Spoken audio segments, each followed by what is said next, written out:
Hey, sixth grade. Today we are going to get started with decimals. We are going to learn all about comparing, ordering, and rounding decimals. So in your notes, you need to get down our 3 learning goals for today.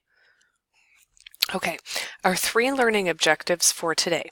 We have in this lesson, I will compare decimal representations, I will order decimals, and I will round decimals. Remember to pause the video so you can actually get those written in your notes. Okay, we're going to start with comparing decimals using representations. So we're going to use our fabulous little 100 charts that I know you guys have seen a million times. So you also are going to use these 100 charts to work on greater than, less than, and equal to, which I know you guys have also heard about that a gajillion times. I don't know how your elementary teachers taught you guys greater than, less than, or equals to, but I used to teach my kids that the crocodile mouths, you would want them to open up in the direction of whichever number was larger. I mean, if you're starving, are you going to want to eat 10 pieces of pizza, or are you going to want to eat 6 pieces of pizza? So obviously 10 would be the greater number because you'd want to eat 10 pieces of pizza. So on our 100 charts here, let's fill in, I'm going to fill in 10, 20, 30, and then 1, 2, 3, 4, 5, 6, 7, 8, 9. That's about the neatest handwriting you've ever seen in your lives, too. All right, and then so we have, on this first chart, we have 0.39. That means we have 39 hundredths colored in on that chart. And over here, on our second chart, let's fill in 10, 20, and then we'll fill in 9 more ones. And so for this number, we have 0.29. Which chart has more boxes filled in? 39 hundredths or over here on the right with our 29 hundredths? If you said 39 hundredths, you would be correct. So you would want to make your crocodile mouth wide open in the direction of 39 hundredths. We're going to do a couple more comparisons. Now, don't worry, I do not expect you to be drawing 100 charts and filling them in and all of that, because that would just take forever and be a big pain. But I would like you in your notes to write the decimals that are represented here on our 100 charts, as well as write or show this symbol for greater than, less than, or equals to. So let's try another one. Let's say we fill in 10, 20, 30, and we write our decimal as 0.30. So we have 3/10. And then over here on the second 100 chart, I'm going to fill in 1, 2, 3. And I'll write my decimal as 0.03 or 3 hundredths. So this one, oh my goodness, it's just going to blow your minds. It's so hard. So when we take a look at these two, which 100 chart has more squares, more boxes filled in? The 3/10 or the 3 hundredths? And once again, we're going to make our crocodile mouth hanging wide open in the direction of 3/10. That way, it can gobble up 3/10 of that pizza. Okay, one more for comparing decimals using our hundreds charts. This time I'm going to color in 10, 20, 30, 40, and 50. And I would write that as 0.50. Then over on the second hundreds chart, I have 1, 2, 3, 4, and 5. Another 5/10, 0.50. So, do we have anything more or less colored in on either of our 100 charts? Nope, not that time. So, we would use our equal sign in between them. Okay, on to putting decimals in the correct order. Hold on. Okay, so anyway, as I was saying, we're going to be putting our decimal numbers in order from least to greatest. So you can kind of put your decimals in order that way just in the same way that we would put words in the ABC order, which I know you guys have also done that. So let's say we have the word blue, we have the word black, and then we have the word blustery. Hopefully I'm spelling it all correctly. Well, just like you're going to do with your decimals, you take a look at that first letter.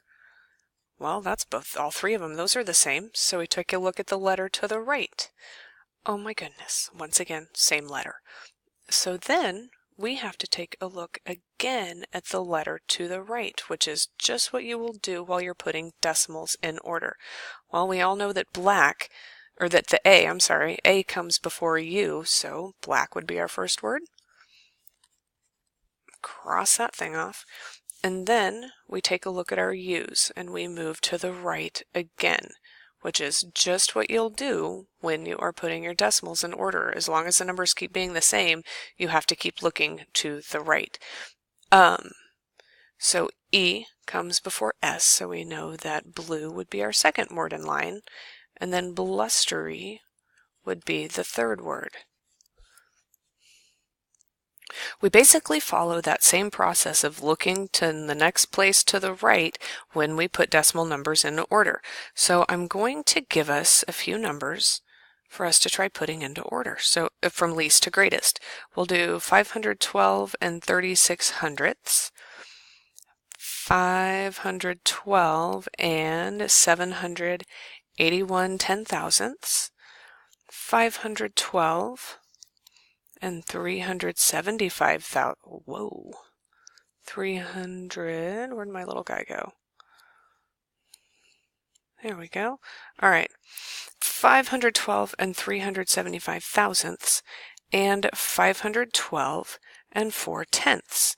So we have to figure out which one of these numbers is going to come first when we're putting them in order from least to greatest. So we have a 3 in the tenths column, a 0 in the tenths column, a 3 again in the tenths column, and a 4. Now this time through we're not going to worry about the whole numbers because all 4 of our whole numbers are the same. All 4 numbers start with 512. So we're going to start with 512 and 781 ten thousandths because there is a 0 in the tenths place, which means that number is smaller than all of the rest. So there's that one. And I'm going to cross it out just so I make sure I don't use it again. Now we have a 3 in the tenths place and another 3 in the tenths place. 6 is smaller than 7, so 512 and 36 hundredths comes next, and we'll cross that guy off too. All right. Next, we have our 375 thousandths, and it still will come before the 4 tenths because 3 is still smaller than 4. So 512 and 375 thousandths, and then as our largest number, we have 512 and 4 tenths. So you are continually looking at the number to the right to see which will come next. Okay, so I'm going to give you guys 6 different numbers that I want you to put in order from the least to the greatest. So your first number is 516 and 99 hundredths. And on this set of numbers, you will have to look at your whole numbers to make sure you put them in the correct order.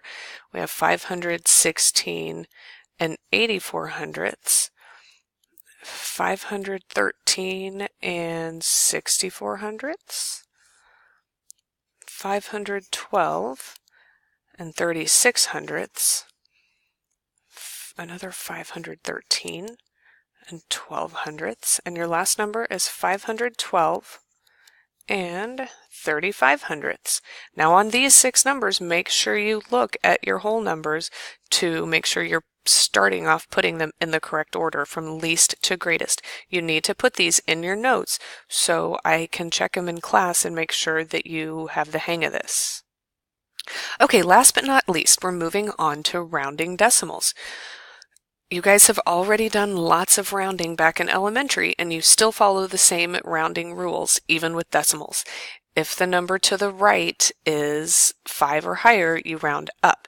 And if the number to the right is 4 or less, you round down.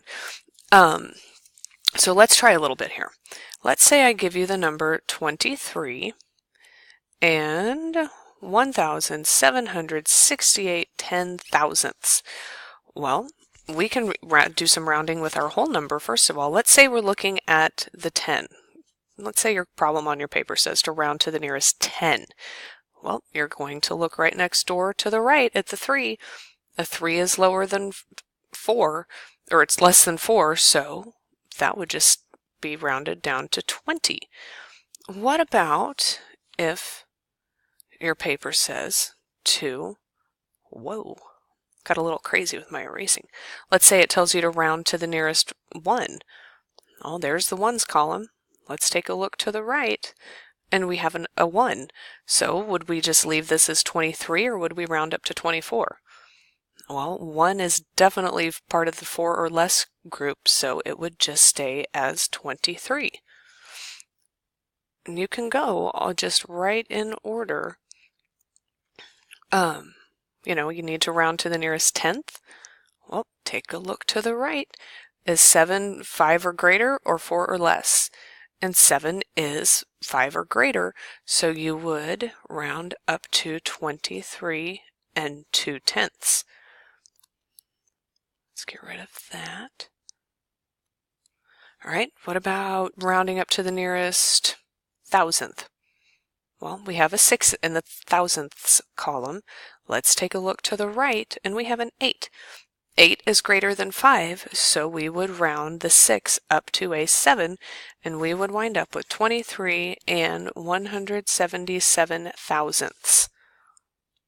Okay, I'm going to give you a number, and I want you in your notes to round it to the nearest 10, to the nearest 1, to the nearest 10th, to the nearest 100th, 1,000th, and 10,000th. So you're going to have 6 answers for this one number.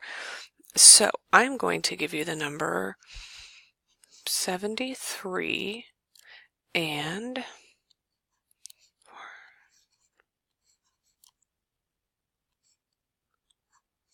there we go. All right, so you have 73 and you have tenths, hundredths, thousandths, 10,000ths, and 100,000ths. So 73 and 42,617 100,000ths. And you have to round to the nearest 10, 1, tenths, hundredths, thousandths, and 10,000ths. So you will have 6 answers for this one giant number. Make sure you get that in your notes and bring it to class, and I'll have you all compare your answers. See you soon.